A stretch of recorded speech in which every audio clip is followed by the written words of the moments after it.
দিনের বেলা বেশ গরম ছিল, কিন্তু সন্ধ্যা নামতেই হঠাৎ করে চরম শীত। উত্তপ্ত বালুরাশি শীতল হয়ে গেছে। অন্যদিকে হু হু করে ঠান্ডা বাতাস বয়ে চলেছে। পাশে আমাদের ক্যাম্প। ৮-১০টি তাঁবুতে আলো জ্বলছে, বক্সে গান বাজছে। দিনটি ছিল খুব আনন্দের। আমাদের সাথে সাথে গ্রামবাসীও বেশ খুশি। খুশি সবাই, শুধু একজন এত কিছুর মাঝেও মনমরা হয়েছিল। সে আমার বন্ধু নিলয়। আমি বসে বসে ভাবছি, এই মাসেই রেজাল্ট। তারপর হয়তো আমরা সবাই বিভিন্ন জায়গায় ছড়িয়ে ছিটিয়ে যাব জীবনের লক্ষ্যে পৌঁছানোর জন্য। হঠাৎ পাশে দুজনের কণ্ঠ পেলাম, এইদিকে আসছে। আমি নদীর পাড়ে বসে আমি একটি সিগারেট বের করে জ্বালালাম। আলো দেখে লোক দুটি থেমে গেল। আমি, কি ব্যাপার, থেমে গেলেন কেন? আপনাদের মতলব মনে হয় খুব একটা ভালো না। এবার তারা ধীরে ধীরে এগিয়ে এলো। একজন ওই বুড়ো বুড়ো লোকটি দাঁত বার করে হাসতে হাসতে, না বাবু, তেমন কিছু না। আপনাকে মিথ্যা বলবো না, কিছু মালামাল কিনাছি, তা বেশি দামে ওই পারে বেচমু।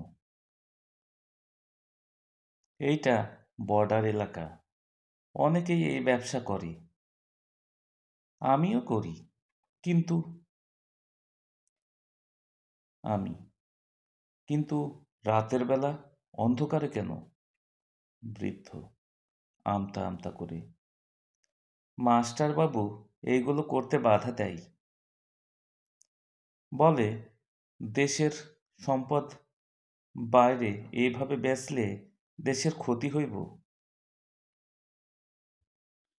আমি কি সম্পদ? বৃদ্ধ আগে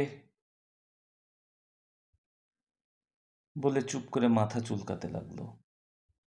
আমি, আমার দ্বারা আপনাদের কোনো ক্ষতি হবে না, বলুন, ভালো হলে আমিও ব্যবসা করব। বৃদ্ধ সঙ্গী হে হে হে করে হাসতে হাসতে, আগে তামা, পিতল, কাঁসা এগুলোই বেশি। আমি, কত দেয়? বৃদ্ধ এবার আমার দিকে চাইল। তার চোখ দুটি চকচক করে উঠল। বলল, দেয় 2-3 গুণ দেয়। আমার সিগারেট শেষ। আমি, আপনাদের কাজ আপনারা করেন, আমি চলে যাচ্ছি।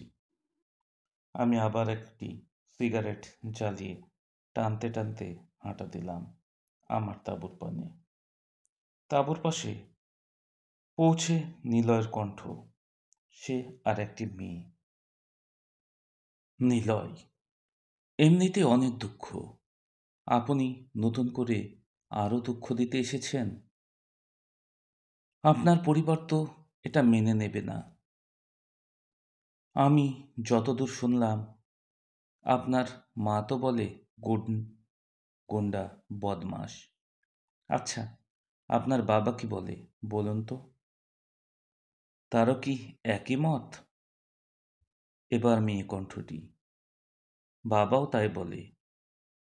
আমি, আরে, এটা তো প্রহীর কণ্ঠ। প্রহীর সাথে নিলয়, বন্ধু আমার বড় দুঃখী। আমি না, অন্যদিকে হাঁটা দিলাম, তাদের কথা শেষ হোক। একটু দূরে বসে তাদের কথা শেষ হওয়ার অপেক্ষা করছি। তাদের কথা শেষ হলে তাঁবুতে গিয়ে একটা ঘুম দেব। আজ বড় ক্লান্ত লাগছে। তুষার আর কিরণ চেঁচিয়ে, ওই দেখ, ওইখানে বসে। তারা সবাই এসে ঘিরে ধরল।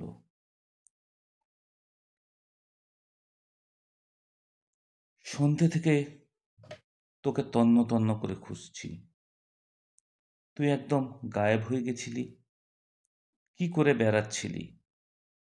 আমি মুচকি হেসে, তার আগুনে বেড়াচ্ছিলাম। তুষার, চল তাঁবুতে। তোর জন্য সবাই বসে, কেউ রাতের খাবার খায়নি।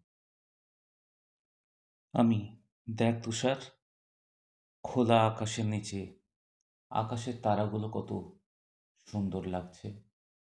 আর আজ আকাশে কোনো মেঘও নেই, পরিষ্কার আকাশ। তারাগুলো যেন মুক্তোর মতো চকচক করছে। কিরণ হাসতে হাসতে, আমার এত ক্ষুধা লেগেছে, মনে হচ্ছে ওই তারাগুলো যদি খাবার হতো। একটা একটা করে ধরতাম আর খেয়ে ফেলতাম। তুষার আমার হাত ধরে, চল তো চল, জলদি চল। সর্বনাশ, তোর তো গা জ্বরে পুড়ে যাচ্ছে। আমি, তাই বুঝি এত শীত করছে। আমি নিলয়ের দিকে চেয়ে, দোস্ত, তুই ভালো আছিস?